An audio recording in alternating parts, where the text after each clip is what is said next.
যদি কেউ ইসলামের নাম নিশানা মুছে ফেলার জন্য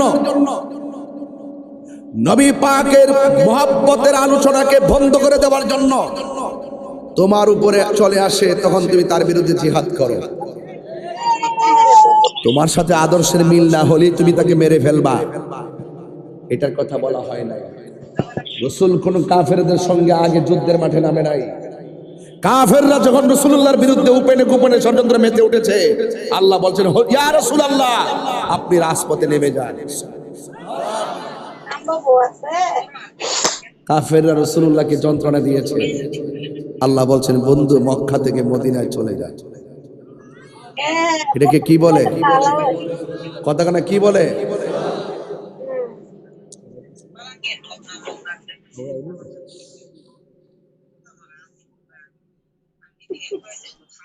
আমার ওয়াজ বুঝতে মনে আপনাদের অসুবিধা হইতেছে।